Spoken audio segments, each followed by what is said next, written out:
Supreme court of Pakistan के 5 रुकनी bench ने फैसला सादर किया है कि पंजाब और खैबर पख्तूनख्वा में सूबाई असेंबली के इंतखाबात 90 रोज में होंगे। 5 रुकनी बेंच के फैसले में इलेक्शन को 90 रोज के अंदर करवाने के आइन में दर्ज हुक्म को हतमी तौर पर तस्लीम करके 90 रोज में इंतखाबात के इनेकाद का मुख्तसर फैसला जारी करने वाले बेंच में शामिल 3 फाजिल जजेस का इत्तफाक राय पाया जाता है, जबकि 2 फाजिल जज साहबान ने अपने साथी 3 जजों से वाज़े तौर पर इख्तलाफ करते हुए फैसले में अपना इख्तलाफी नोट लिखा है। इख्तलाफी नोट तहरीर करने वाले फाजिल जज साहबान ने इस केस की साख्त पर भी बुनियादी नोयत के एतराज़ात उठाए हैं। जस्टिस मंसूर अली शाह अगरचे समाअत के दौरान अपने रिमार्क्स में ये भी कह चुके हैं कि क्या असम्बलियाँ किसी की डिक्टेशन पर खत्म हो सकती हैं, जबकि जस्टिस जमाल मंदोहेल ने कहा कि ये आज खुद नोटिस का केस नहीं बनता। जबकि समाअत के दौरान चीफ जस्टिस ने रिमार्क्स देते हुए कहा था कि 90 रोज के अंदर इंतखाबात का मामला वजाहत तलब है। वाज़ेह रहे कि बेंच से अलग कर दिए जाने वाले फाजिल जज जस्टिस अतहर मिनल्ला ने पहले दिन की समाअत के दौरान अपने रिमार्क्स में यहाँ तक कह दिया था कि सूबाई असेंबलियों की तहलील पर भी नोटिस लेना चाहिए। अवामी नुमाइंदे 5 साल के लिए मुंतखब होते हैं, किसी एक शख्स की हदायत पर असेंबलियाँ तहलील नहीं हो सकती।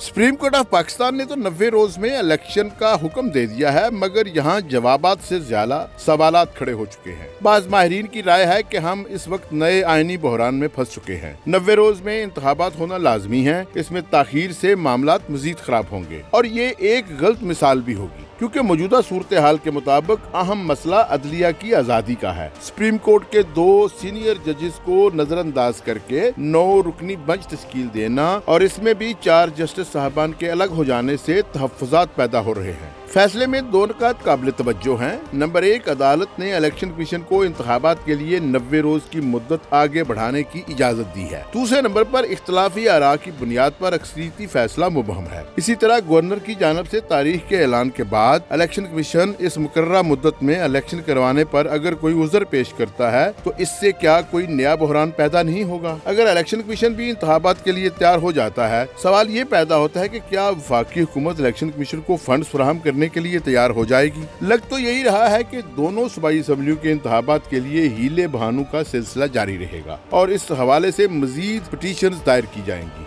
दूसरी अहम बात यह है कि अगर इलेक्शन हो भी जाते हैं तो क्या इससे तहरीक इंसाफ को फायदा पहुंचेगा और पीटीआई वाज़ेह तरीन कामयाबी हासिल कर सकेगी? अगर इंतखाबात के इनेकाद से कबल इमरान खान को इंतखाब लड़ने से नाअहल करार दे दिया जाता है तो इस सूरत में क्या तहरीक इंसाफ आम इंतखाबात में हिस्सा लेगी? इमरान खान और पीटीआई की क़यादत पहले रोज से इलेक्शन कमीशन पर जानबदारी का इल्जाम लगाती चली आ रही है और क्या वो इंतखाबात के नताइज को तस्लीम कर लेगी या धांधली के इल्जामात का पुराना सिलसिला फिर से शुरू हो जाएगा? दूसरी जानब वफाकी हुकूमत जो ताखीर से ही सही मगर पूरे मुल्क में एक साथ इलेक्शन कराने की ख्वाहिशमंद है, सुप्रीम कोर्ट के फैसले के बाद इसकी हिकमत अमली क्या होगी? मौजूदा संगीन सियासी हालात में कोई भी जमात शिकस्त तस्लीम करने की पोजीशन में नहीं। वो यकीनन प्लान बी इख्तियार करते हुए अपनी सियासत का धारा मोड़ देगी। वफाकी वज़ीर कानून आज़म नज़ीर तारड़ का कहना है कि ये पिटीशन 4-3 के मुनासब से खारिज हो गई है और इस पर फैसला लाहौर हाई कोर्ट और पेशावर हाई कोर्ट में होना चाहिए, जहां इस हवाले से दरखास्तें पहले ही दायर हैं। सुप्रीम कोर्ट के फैसले में कहा गया है कि गवर्नर खैबर पख्तूनख्वा ने इंतखाबात की तारीख का ऐलान न करके आईनी जिम्मेदारी से इनहराफ किया है। इलेक्शन कमीशन से मशावरत के बाद सदर मुमलकत पंजाब में इंतखाबात की तारीख का ऐलान करे और गवर्नर केपी सूबाई असेंबली की इंतखाबात की तारीख का ऐलान करें।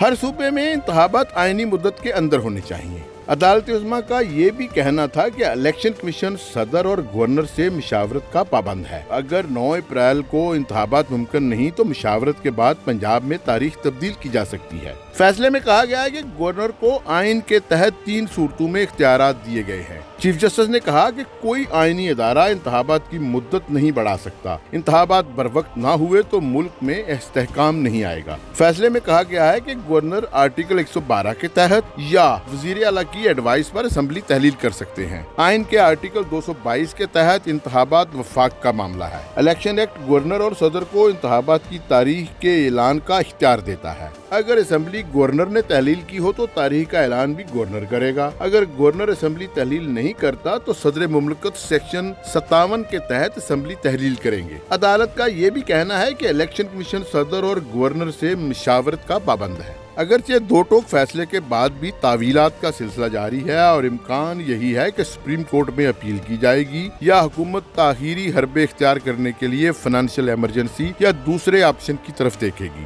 یہ سب کچھ اسی صورت میں ممکن ہو سکتا ہے اگر حکومت کو کسی جانب سے مدد اور تعاون کی امید ہو۔ بصورت دیگر نہ صرف حکومت پھنس چکی ہے بلکہ پی ڈی ایم کی جماعتیں اگلے انتخابات میں تحریک انصاف کے مقابلے میں شکست سے دوچار ہوتی نظر آ رہی ہیں۔